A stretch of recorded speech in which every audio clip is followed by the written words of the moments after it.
Toronto Maple Leafs have signed defenseman Jani Hakanpää to a one-year deal. It was initially reported back on July the 1st that Hakanpää had signed a two-year deal.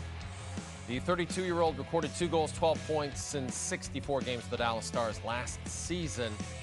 Leafs are busy. They also signed Max Pacioretty to a PTO. Pacioretty's agent, Alan Walsh. Yes, Patches is a noted Alan Walsh client.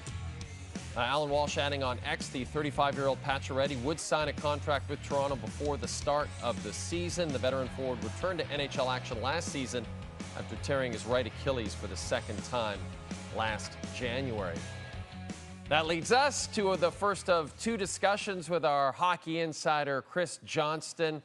Chris, great to see you. Hope you had a terrific summer. Brad Treliving just continuing to add veteran depth.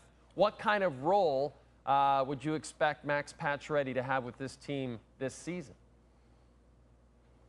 Well, I think the key thing for Pacioretty is there's going to be a lot of opportunity for him in Toronto. And so, you know, what kind of role that ends up being, I think will be very dependent on, you know, how he performs in training camp, the early parts of the year, assuming everything works out, as Alan Walsh noted there, and that he does sign a contract. But, you know, the Leafs, after Matthew Knies, don't have a lot of players that have spent time on left wing in the top six of an NHL team. Of course, Pacioretty's done a ton of that during his career, but at this stage of his career, you know, how much duty he can handle, you know, he is coming off 2 significant Achilles injuries over the last couple seasons. Is that truly behind him?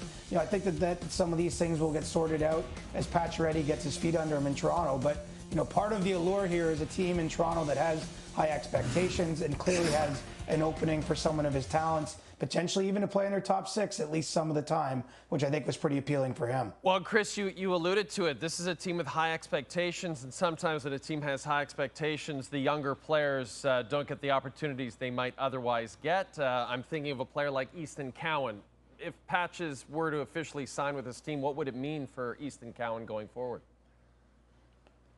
Well, the numbers game has gotten more difficult for Easton Cowan. I mean, you have the Pacioretty contract, or you know, impending contract. You have Nick Robertson, you know, signing earlier in the week, and so, you know, there is more bodies in play there, more players obviously with experience ahead of Cowan. But, you know, one thing I'd point out is last year at training camp, the Leafs had a player in Fraser Minton that had a strong camp, was in the same situation as Cowan at that time, in that he either had to play in the NHL or be sent back to his junior team. And at the end of training camp, the Leafs traded away Sam Lafferty to the Vancouver Canucks in order to create a roster spot to free up the cap money they would need to start the year with Minton. He didn't last long in Toronto, but I think that does show this is an organization willing to do that. And so Easton Cowan will have a lot of eyes on him, you know, starting now with the rookie tournament heading into this week, and then obviously when main camp opens next week. And I think if he plays well enough, the Leafs will do what needs to be done from a cap perspective and a roster perspective in order to have him on the team. And Chris, you know, this is just going to be a standard question I'll be asking you throughout the year until something happens with this player. But we're about a week away from players officially reporting. Any update on Mitchell Marner's status?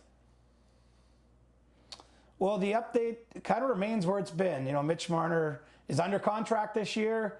He's going to come to camp with the Leafs, and I think everyone at this point in time is comfortable just to let this breathe a little bit. Let him get into the season. Let him adjust to a new coach and Craig Berube. We'll see how, you know, Mitch Marner's used in the lineup. I think that question, of course, will go for a lot of the players that have been around. And you know, maybe as the year goes along, those talks pick up in terms of the possibility of an extension for Marner.